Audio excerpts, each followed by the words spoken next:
Hello, everyone, and welcome to Cosmic Conversation. This podcast is dedicated to spiritual growth and cosmic exploration.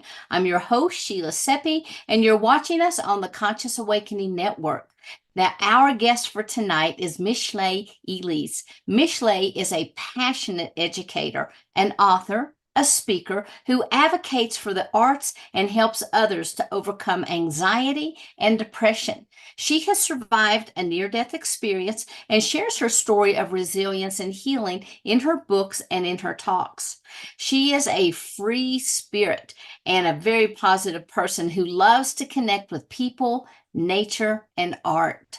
She spreads her message of hope, love, and kindness on social media and invites you to join her community. Now, she also has authored two books. One is Taming the Beast of Anxiety, and it's kind of a self-help book. And the second one is The DNA Mafia. And it's a near-death experience, a memoir about being in a coma and discovering other dimensions. So you can purchase both of those on Amazon. So tonight, Michelee is going to talk to us about her near-death experience, and I want to go ahead and bring her up. Welcome, welcome, welcome. Thanks so much for being with us tonight. Thank you so much for having me, Sheila. I'm so excited to be here. Well, I am excited too. The last time that I talked to you, I think you had just gotten out of school. Um, Yes, I'm a teacher. and you were like, oh, wait a minute. You had to run to the car. It's like, okay, I just finished with school, but now here we go. Yes. So Yes. that was awesome. And what I'd love to do is to have you to start out tonight and let everybody know just a little bit about who you are as Michelee and to tell them also about your near-death experience. So I'm going to go ahead and turn it over to you, and I can't wait to hear what you have to share. Awesome. So I'm going to start by saying that I arrive, I show up, I am here unequivocally myself. My sinuses are going through something interesting, and I'm starting to learn about ascension symptoms. As your spirit ascends, your body has to acclimate to being something different. So I might sound a little bit different than I did yesterday. You might see my eye watering. I might sniffle. I might sneeze. But guess what? This body is going through upgrades. And we need to start getting used to that kind of thing. That's just how it goes. And so I show up joyfully for you and for everyone else that is here in this moment. As for myself, I'm quite an interesting soul. I was raised by a mother who is what is called late deafened. So that means that her hearing gradually declined throughout her lifetime. I remember her talking on the phone, but now she's completely deaf. But if you heard her speak, you would think she was a hearing person. There's no anomaly to her speech whatsoever. And so since my near-death experience, which I'll explain in a little while, I've become closer and closer to my spiritual awareness of things. And my spiritual story is being raised by my mother was very traumatic, I have to say. And I'm just starting to learn and find that abuse isn't only physical, it's not only sexual. You can have emotional abuse, religious abuse, spiritual abuse, all kinds of abuse. And I did have a very difficult upbringing. But I believe it's important that we learn how to unvictimize ourselves.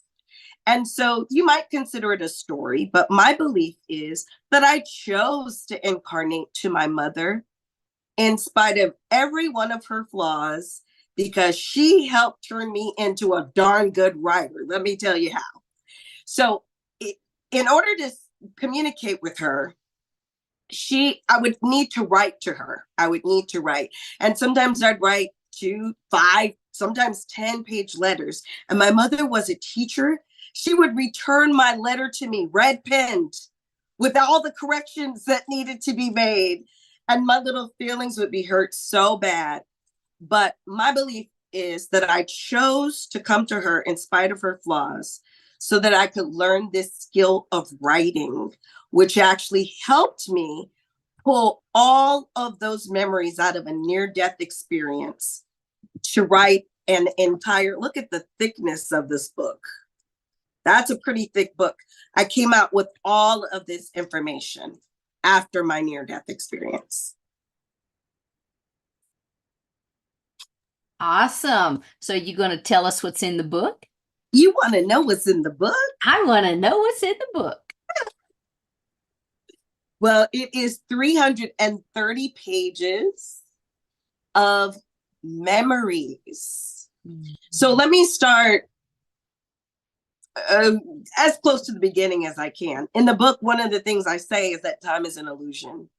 And I actually experienced the concept of timelessness, and I'll get to that in just a moment, I promise. But there's this general idea of what I call the near-death trifecta. People think you saw Jesus. Oh, that was a near-death experience. You saw the white light. Oh, wait, that was a near-death experience. Your whole life flashed before your eyes. That was a near-death experience.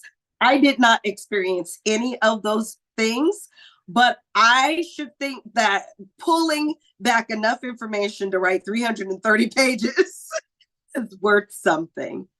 So I would say that my near-death experience, like that for so many others, started when I was unaware.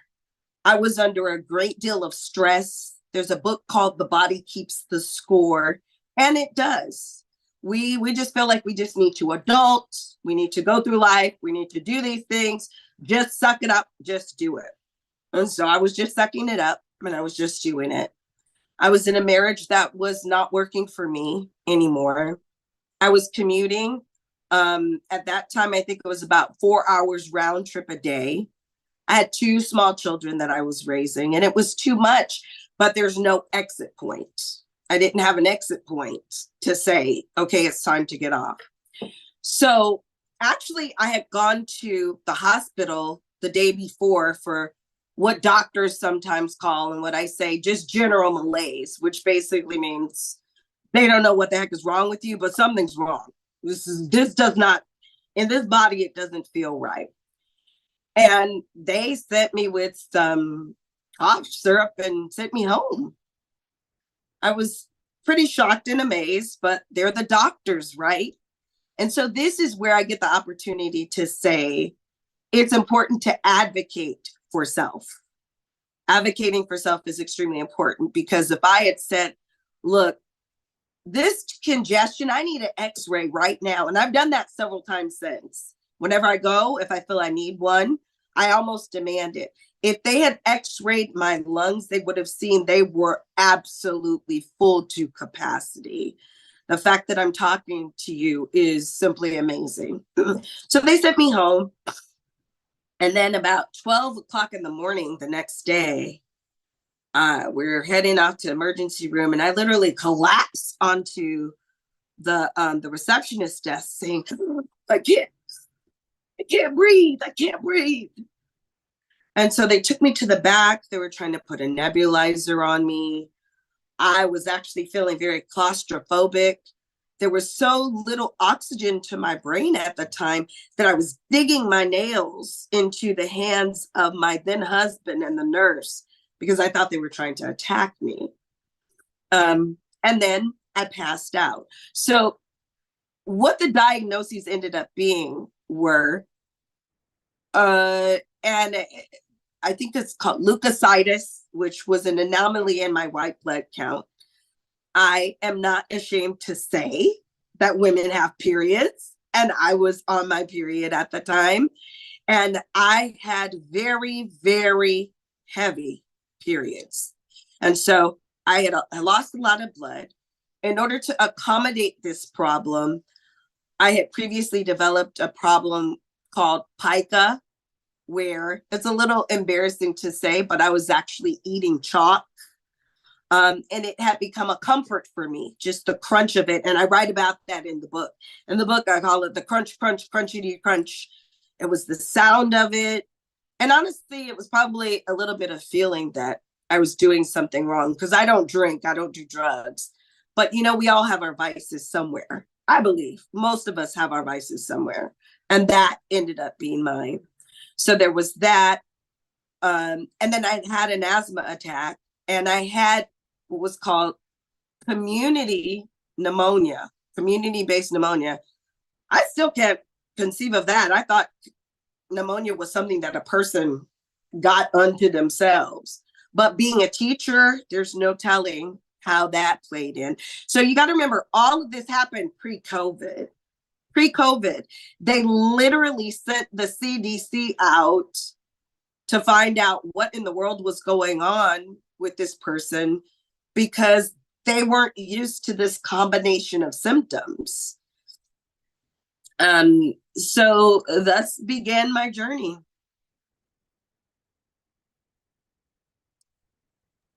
Now you said earlier, or maybe it was I read this in your bio, that you went into a coma. I did. So after digging my nails in, the next thing was, I said, "You are not going to do this to me again." And I'm still trying to figure out what the again was about. But those were my last words. I passed out. I literally passed out. I was medicated. I was intubated. And I was in a coma for 12 days. And thus began the saga, which became the DNA Mafia. When I finally came back to the reality, which I call here now, which is where you and I are speaking, because I was in many different realities. But when I finally came back to here now, I thought I had been kidnapped and cloned, thus the DNA Mafia. There was a mafia that was knocking people upside the head and sort of stealing them, kidnapping them, cloning them. In my memory of that time, I could see and I could feel, more than anything, I could feel clones of myself. And then when they felt, it was time, they would return that person back to the population with, for them, the caveat that if they ever wanted to again, they would knock you upside the head again. So when I came to, I was very combative, and I needed to be restrained. My arms were restrained and my body was restrained, because apparently I was very, very strong. They were very concerned about me trying to get out of the bed, but I thought I had been kidnapped and cloned. Well, actually I had, in that other dimension, and they were trying to kidnap and clone my children. And so, yes, that was definitely terrifying. Yes, absolutely. I can imagine. And so when you were in the other dimension, and remembering the cloning, do you remember anything else? Do you remember anything about that particular dimension? I do. Now, there were several dimensions. Now, when I grew up, even though I'm about a decade removed from this show, my favorite show was the old school Twilight Zone. And I write about that in my book as well. Now, in the Twilight Zone, it was a unique show because each episode was its own storyline, its own backstory, its own characters. It was its own world. So I had several of those experiences where they were episodes. The longest experience that I had was called Flashpoint. And in Flashpoint, there was a dastardly doctor who, in that dimension, had been trained by L. Ron Hubbard. Well, I'm just saying what happened there. That's what happened there. He had been trained by L. Ron Hubbard to sort of put these people into a suspension, extract their DNA. And then here's the interesting thing. They were taking people's DNA so that they could create these luxury resort destination getaways. I'm so imaginative, even across dimensions. So the coral reefs, the ships, everything was made of human DNA. And so they were constructing worlds, basically, with people's DNA. Now, we have many conspiracy theorists, we have many alien theorists, and we have some scientific fact of certain things that have happened. So you can take or leave it. But when I first came out of all of this, excuse me, my understanding was this happened. And then, of course, you go to the psychologist and they're like, well, it's a delusion. It has taken me, 6, 7 years removed to understand those things did happen to me. They did not happen to those around me. However, there are what I call interdimensional counterparts. So there's a song way back before, Edie Brickell had a song saying maybe there's another me somewhere, doing something. There have been many, many thoughts of that. So I interacted with interdimensional counterparts of some of the people that I do know. And then there were other interdimensional counterparts of people I didn't know.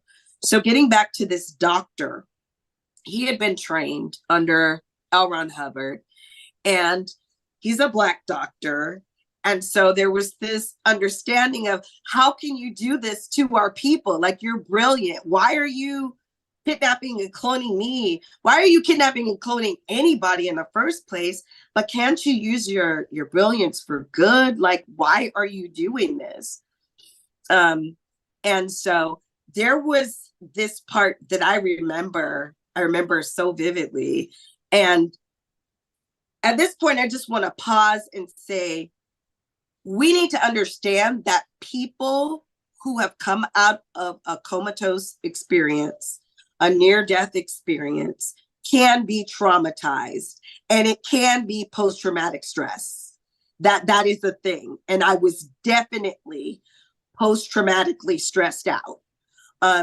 Because one of my memories was this Dr. Downington was his name. He had caught my son, and my soul was doing what I call bilocating. So I'm in this bed, and keep in mind, I have an interdimensional hospital bed too, not just the one I was really in, but an interdimensional hospital bed. And then another part of my soul is bilocating into this room where this doctor has grabbed my son up by the collar of his shirt, has him up against the wall. And I was so close, Sheila, I could see the veins popping on my son's head. I could see, we're brown people, but I could see my son's face turning red. I mean, the trauma of that. I could see my son's heart beating so fast under his shirt. And I was terrified. I was simply terrified. Now, does your son have any recollection of these events? No, but this is an interesting topic.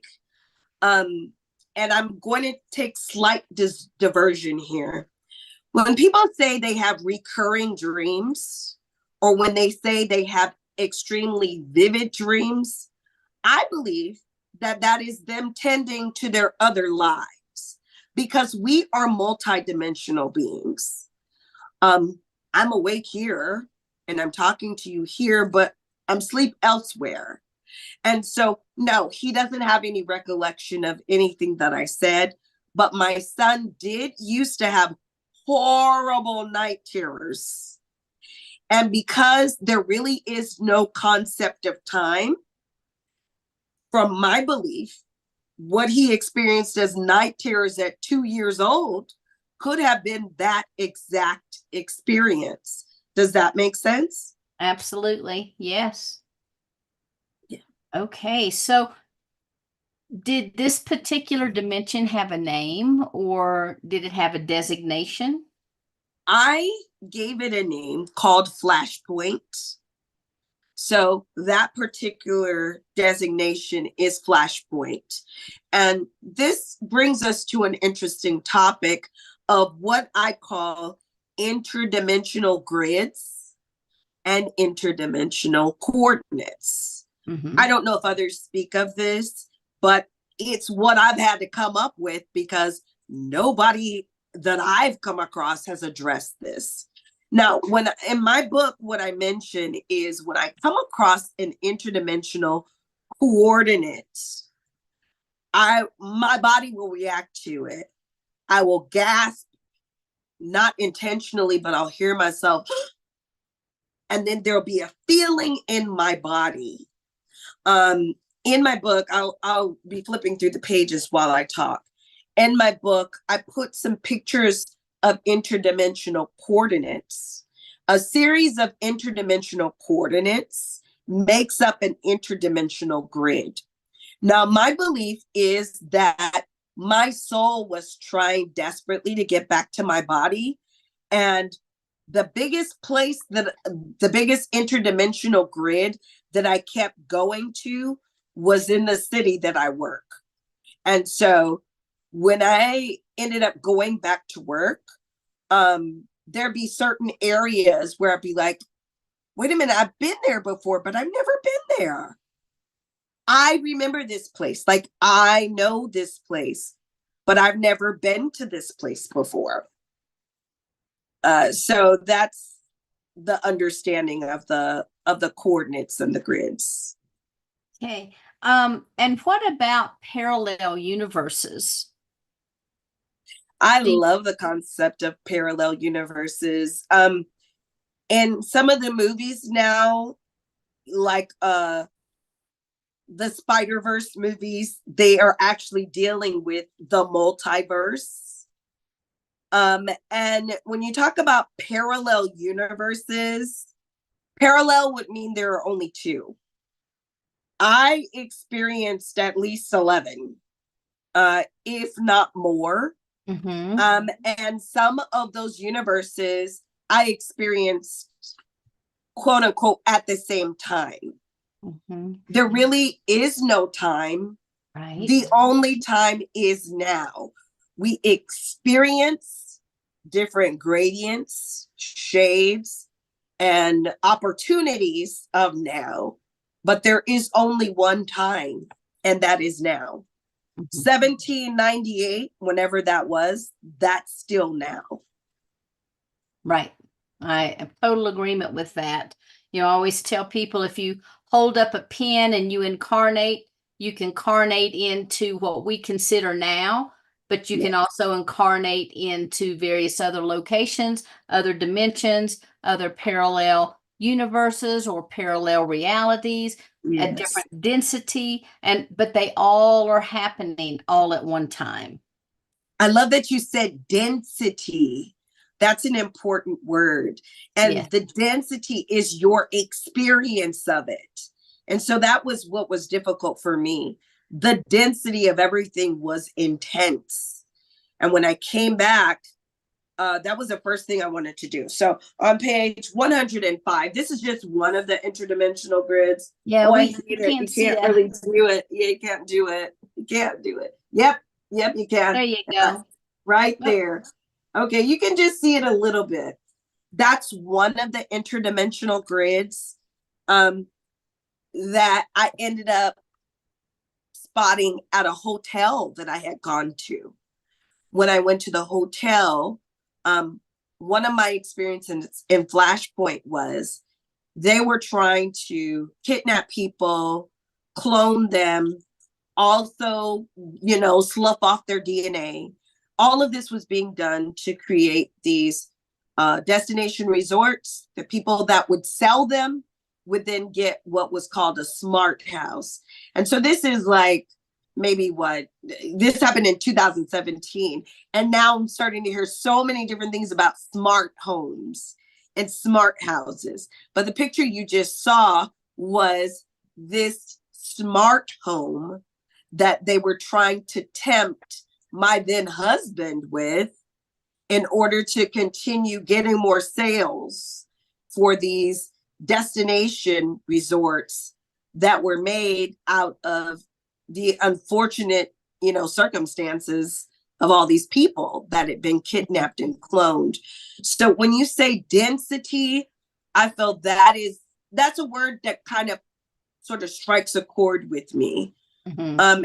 And the thing, there was this movie a while ago called Contact, and she was supposed to be going to another planet. They built this intricate device. She slipped through it in a matter of seconds, but she actually went to that other place. She did everything she was supposed to do, and they didn't experience it. So it didn't happen. And so that's kind of what I've been living through and wanting now to advocate for others the idea and the concept that it did happen. Mm-hmm. It happened to you. It exists and it's real. Right. So when you were at the hospital, you had collapsed, you went comatose. How long in the now moment was that period? That period, I was in a coma for 12 days. And I want to clarify that in order to intubate the human body, it is extremely invasive and very painful. So they actually had to administer some of the strongest drugs known to mankind. My record says prednisone, which by itself is strong, but fentanyl in my book, you're reminded of Prince. And then propofol in my book, you're reminded of Michael Jackson. This cocktail, was what was administered to me. But I see some things now like talking about fentanyl is bad. This is horrible. This is that. If there were one ingredient missing from my recipe, I would not be here talking to you. And so in my book, I make it clear that fentanyl has its place administered by a professional. Why it's out on the streets, that's a larger problem for others to deal with. But we can't just say fentanyl is horrible, because without that one element, I don't know if I'd be talking to you right now. Mm-hmm. And so in this time, it was 12 days. Do you have any memory of how long that you were in this different reality? That is a wonderful question. And let's clarify once again, different realities. Mm-hmm. There was one that was the longest that I had a memory of. All I can tell you, Sheila, is just like now in this conversation, just the banter that we're having right now, we don't think about how long we've been on this planet. We don't think about how long we've even been sitting in the chair we're sitting in. We don't think about the exact number of minutes that we were at work. Mm-hmm. However, it's an excellent question that you pose, because it draws attention to the fact, it draws attention to the concept that there are so many different aspects of our reality that we never question. We just live. Mm-hmm. We just live. We don't know if I've been sitting here for 100 years. We don't know until we draw attention to it. So all I can say is nothing was ever drawn attention to, except for the times where I was interdimensionally, where I was in an interdimensional hospital bed. Mm-hmm. Now, I will tell you about a very interesting happenstance, and that did seem like it took forever. Yeah, the only reason that I ask is I've talked with some people, and they weren't necessarily in a coma, but they had the near-death experience. They were unconscious maybe for an hour. And they said that on the other side, they lived what seemed like an entire lifetime. Yes, I've heard of those stories, and I think that is so interesting. I would say I would feel like they were lifetimes, because each one of them came with a backstory. But I never drew any attention to how long I had been in each one, except for one. And one where I did was, at the time, I was really big into cooking shows. Now, this is going to get gross. I don't know what else to tell you. This is just what's in the book, okay? I was really into cooking shows at the time. And in this whole storyline of the dastardly doctor, I had been sort of some Secret Service program had reached out to me to try to catch Dr. Downington in the act. And so this black mold had been put in my stomach. And so I guess you would say the intersection of that would be they literally did have to give me shots in my stomach to keep my blood from clotting. So I thought they gave me a shot of black mold in my stomach. And I was supposed to go on one of these cooking shows and bust this doctor for what he was doing. And so I have this black mold, and there are these two nurses on the other side of me, and I hobble onto the stage, and I'm looking so sick, and I have to expose the fact that this wonderful recipe that this Dr. Downington is winning all these cooking shows with actually has human matter in it, shall I say? Not DNA, but waste. I'll just leave it at that. And I just remember the vision of like this chili being stirred up. I don't even know how I still eat chili, but this chili being stirred up, and I'm like, that's my stuff in there. That's so gross. So I did what I was supposed to do. I, sort of bombarded their telecast of this cooking show. And these people were supposed to take this black mold out of my stomach, and they never did. And I was in an interdimensional hospital bed. Now that one seemed like it took forever, but still, I guess the time passage would still only be maybe about 2 or 3 days, but not the 20 years. I am aware of what you're talking about, where people say it may have been 1 minute or 1 hour here, but it was 20 years elsewhere. And although I'm not religious anymore, I do find it interesting that there is a scripture that says, to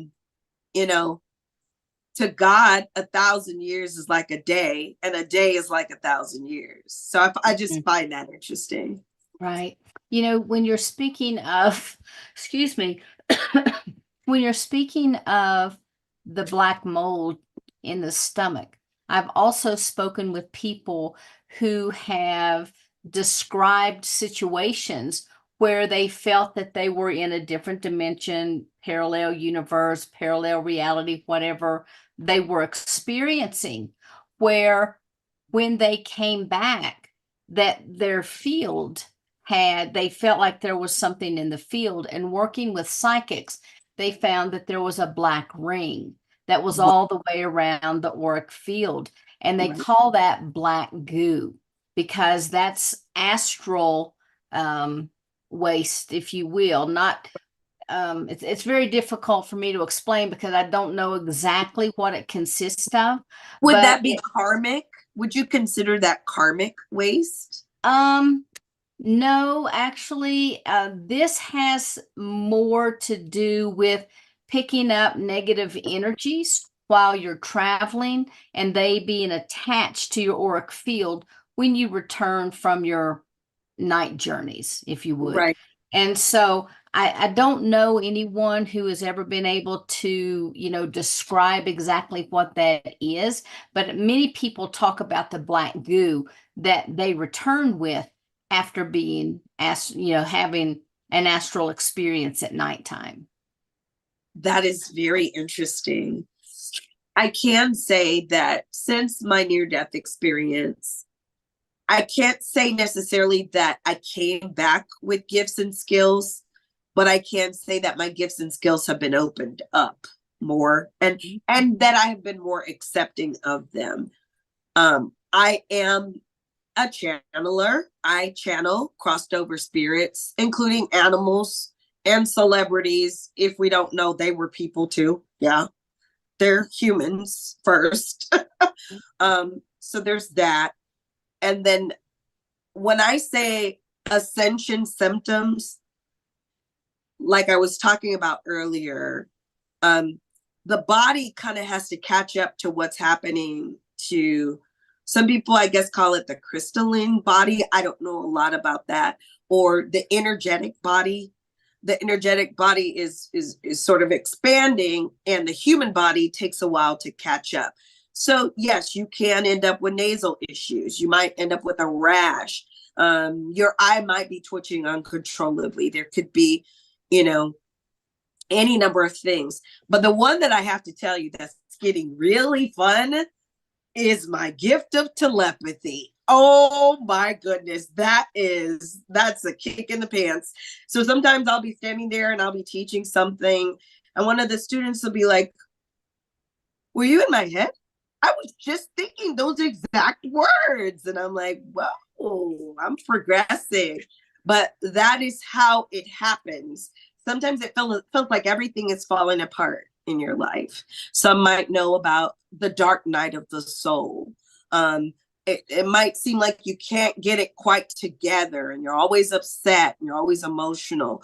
But then as you ascend, you start, understanding. Now, here's an important one, is spiritual hygiene. And my practice of that is extremely simple.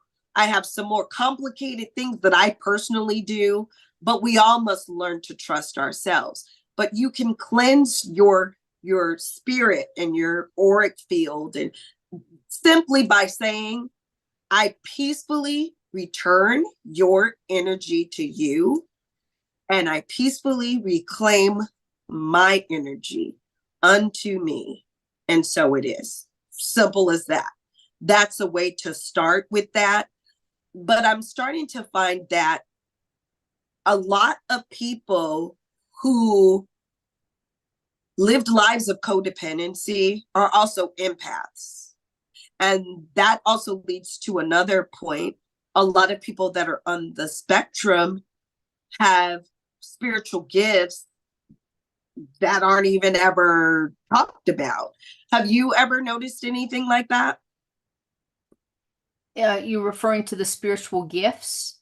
Spiritual gifts among those on the spectrum. I'm just going to say the spectrum, not just autism, among those who are severely depressed, among those who are anxious. Have you noticed that? Well, I noticed that people as a whole are beginning to open up a whole lot more. In the work that I do, I don't work with a lot of people that's on the, what they would say the spectrum, but I do work with people who are experiencing depression, anxiety, and a lot of it has to do with the changes and the shifts in the energy that's on the planet right now. And Right. they, as you were talking about, as the physical structure of the body changes, as the DNA begins to change itself, and we begin to hold more light in our bodies as it comes in, we are beginning to raise our vibration. But it seems that a lot of people who are suffering from the depression are they raise the vibration and the bottom drops out. They raise their vibration and the bottom drops out. And I've noticed that consistently over about the last year with a lot of the clients that I work with who do exhibit signs of depression or anxiety. Right. I am starting to find that imagination is history. I'm coming in touch with many of my past lives. One, I was an Indian goddess of culture and language. Another, I was a Yoruba priestess. I have a lot of connections to Japan, India, and Africa. I've been to 2 of those continents. I feel like a lot of times there are past life wounds and traumas that need to be healed in this life, and it needs to be put in context to understand so that the weight of that can be released. There's another layer in which I loosely follow the teachings of Dolores Cannon. And I kind of feel like people who are under 30 are kind of born with these upgrades. And they're born with these upgrades to upset this status quo, because this is not sustainable. We think it is, but this is not sustainable. And so they are doing what they're supposed to do, which is upset the system. And every time they upset the system, mom gets upset and they don't want to upset mom. Church gets upset and they don't want to upset church. Even their own children get upset and they don't want to upset people, because it's that sort of that dance between the spiritual emotional, which is being an empath, and then the physical emotional, which is being codependent, and not really having anybody say, like I spoke to a young lady not long ago who has the gift of clairalience, which people know about clairvoyance, which means clear seeing, but she has clear smelling. Like, smell a rat. She can smell a rat. She knows if something's not right. And her whole life, she's been taught that that's wrong. She's gotten in trouble for it. But I can't even say in working with me, because these people that I speak to you about are younger than I am. Mm-hmm. And I always say the only equivalent I can think of is I'm sort of John the Baptist and they're Jesus. It's a Jesus journey. Nobody's going to like you. They're not going to like you. You weren't meant to fit in. You were meant to stand out. So my job, I feel, is like to kind of clear the path and like, you're not going crazy. You're fine. Let me tell you about this gift and just see if it resonates. I'm not preaching to you. I'm not preaching. Just where does this settle with you? And there was one young man just recently, his body went just like this. I was like, whoa, that you talk about resonate. So, that's a thing. I was going to get back to timelessness, because in the beginning I said I was going to talk about timelessness, but we did discuss that there is only one time, and that is now. Right. So what I'd like to do is go ahead and open up. If people have questions or comments that they want to speak with you about.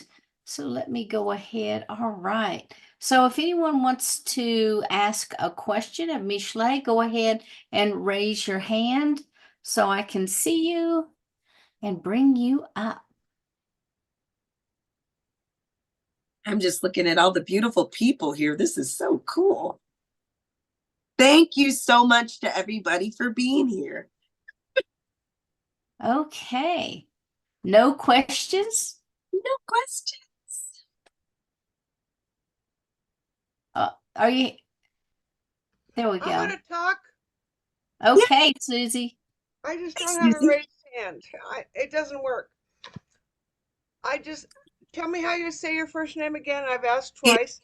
It's okay. It's a combination of Michelle and Renee. So it's Michelee. Yeah, you are so valuable to this movement. I'm telling you. Thank you. You meet my heart. I don't really have questions. I just want to say kudos and thank you and keep going, girl. I mean, thank you. Seriously, I've been doing this for 55 years. I'm not old, but no, you're not. You're not. No, I'm not. But I don't have gray hair. I just turned 73. But you bring this youth and this, we need to hear from you way more often, honey. You really are so brilliant. And thank you. Yeah, when you said something about the death experience, when I had my first death experience, it was 55 years ago. I was 18. Now I'm 83 as of 2 days. 73. Shit. 80. Holy shit. Okay. I'm sorry. Cross off the shit words. But I'm sorry. That was funny. Yeah, it's like knowing that youth and young people, when you talked about having your periods, I went, oh God, I thank God I haven't done that for 30 years. I mean, I know. it's just so brilliant that you youth people are coming forth and sharing your information. I'm Thank you so so much. so grateful. And Thank you. you said something, but I'll probably come back. I'll forget what I was going to say. I don't have a raise my hand thing. Everybody here is so with you. I mean, this group, Sheila's group, is so conscious. So Yes, even if you have a few minutes on Monday or Thursday, come and join us because it will I will. make you know that you are not alone. You are I will. so brilliant. Thank you Okay, so honey? much. Namaste. Thank you, Thank you so Susie. much. I Love, would love, like to love. say one thing about what Susie just said. I met a young lady, I think she's 28, um, about somewhere around October. And with her, a group, remember I told you, 30 and younger, I believe they're born with upgrades and they don't know what to do with them. They're afraid. All of this group of people that came with her, they are such old souls. And I talked to them about themselves. One of them, I'm like, no, I was your student before. And I think she's 26. I said, I was your student. You taught me. I'm simply here to remind you of who you are. That's all. I'm not here to change you. I'm not here to tell you you're doing it right or wrong. I am just here to present your own power to you. And it's been an amazing journey. It really has. I mean, some of the intuition and the downloads that have come to me for these young people. Um, one of them, there was some tortoise energy that came. And I felt ridiculous saying this. How do you come up to somebody and say, excuse me, yeah, I felt a lot of tortoise energy from you. She said she used to own a turtle, not own, but she had a turtle. And every single time that I get a download and I'm like, oh, I really want to say it, but it sounds cray. Oh, this sounds real cray. They are really going to think I'm crazy. There's a nugget. There's something, even if it's something small, sometimes it's something huge. People have said things to me like, how could you have known that? And forgive my French, but sometimes I'm like, I can't make this shit up. I can't. I can't. I'm good. I'm real creative. I'm really creative, but I can't make this up. And that's when it becomes a magical ride. And I always tell these young people, I am honored to pave the way for them. I'm honored. So, yeah. Oh, thank you so much for that. Hi, Jason. Hi, how are you? Can you hear me? I'm great. How are you? Yes. No, thank you for coming. I like your messages so far, and a lot of similar experiences. You know, when I was a kid, I almost drowned in my aunt's swimming pool. I'm out of here in Canada. I was probably 5 years old, and my cousin, she dove in and got me. Would that classify as a near death? I guess it would. Okay. Again, there are some parts of it that are very subjective. And I really believe that part of what I want to do is, like I said before, there's usually a trifecta. Did you see Jesus? No, then it wasn't a near death. Did you do? I don't believe in any of that. But what my understanding of a near death experience is that you at least passed out, were comatose, maybe on some life-saving structure or medication. That's what qualifies. Now, people have I wouldn't call them near-death experiences, but they encounter, the closeness of death.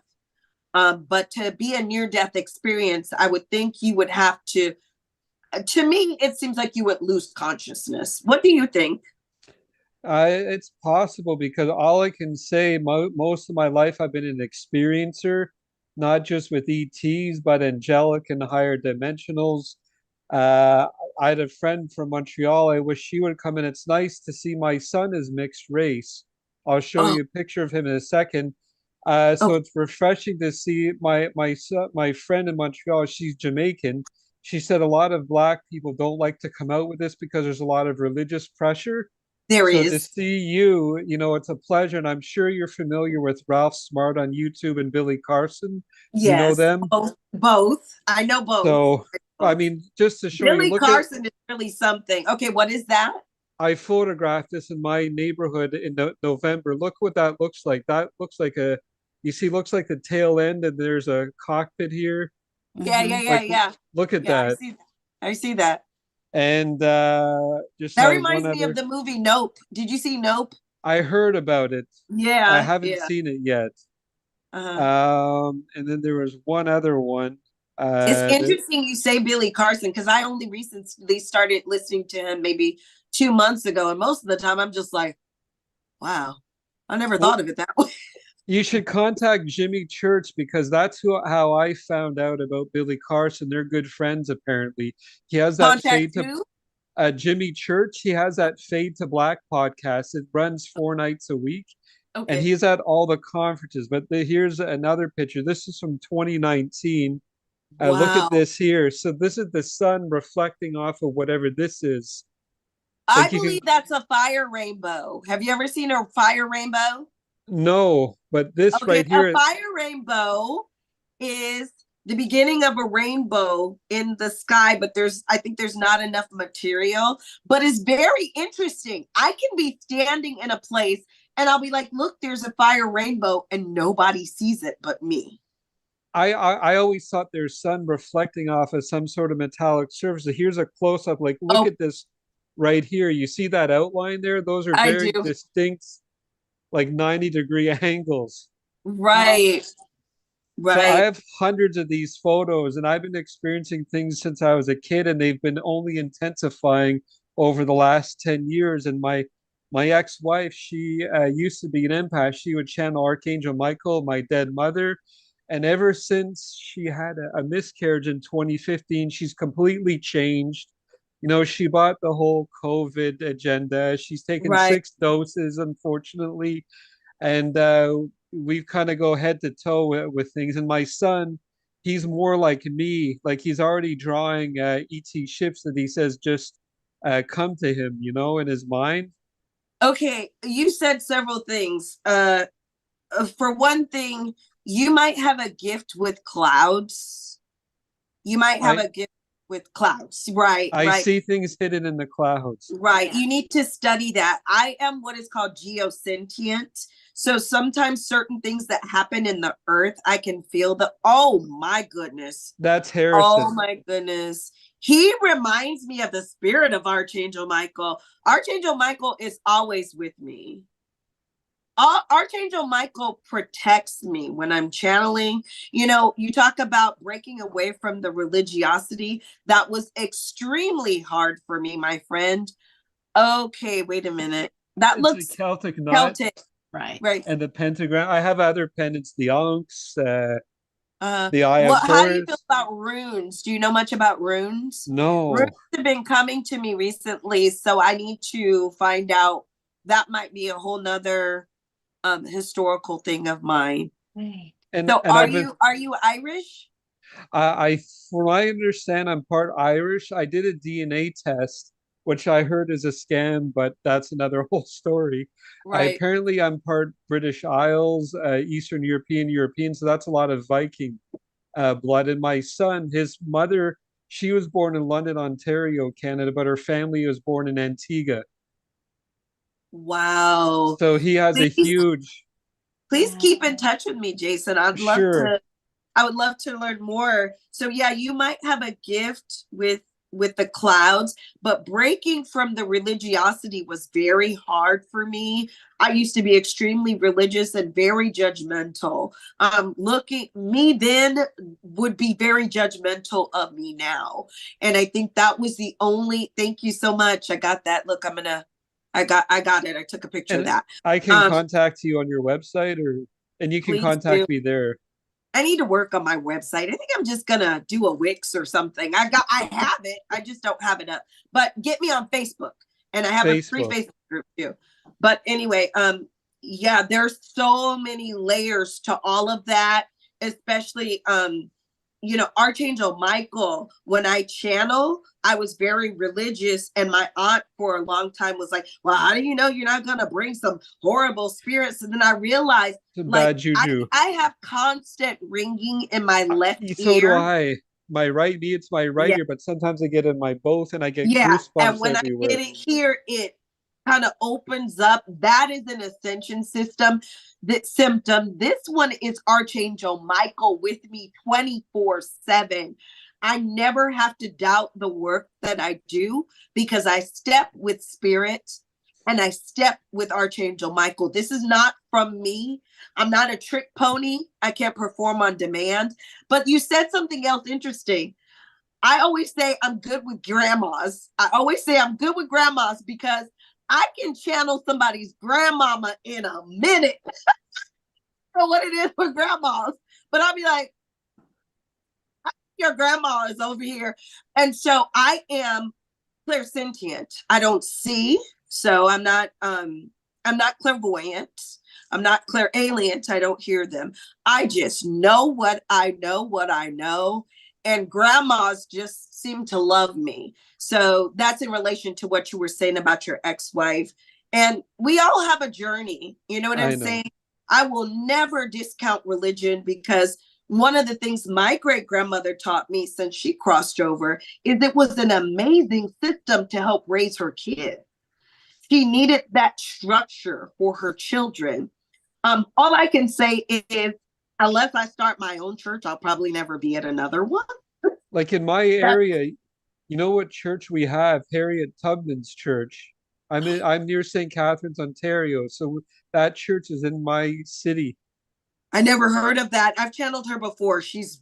I want to say she's sweet, but she is powerful. Well, in that movie she was in, it actually showed she was hiding out in St. Catharines, Ontario. That's where I am. It does. You're right. Wow. I have to email you because Canada is on my bucket list. I don't know. Maybe that's why people ask me, why do you want to go to Canada? And I'm like, I don't know, but I really want to go to Canada. Maybe that's we have just a couple minutes left. So Jason, thank you so much. I appreciate you sharing your contact information. And so I'll let you guys take care of that afterwards. So thank you so much. I appreciate it. And in the time we have left, does anyone else have a final question or a comment specifically about the talk that was given tonight? Okay. All right. Okay. Well, I think you've got it all covered for everyone tonight. Michelee, I want to thank you so much for being here. If you would like to go ahead and mention the names of your books again and where people can find it. And if you mentioned your website, if you want to go ahead and speak that, because these will also be played on Spotify and Amazon. So the people that are listening may also want to write this down. Okay, everything is Michelee Elyse. I know I can get it. I just got to stay back. Taming the Beast of Anxiety can be found on Amazon. And this is a self-help book.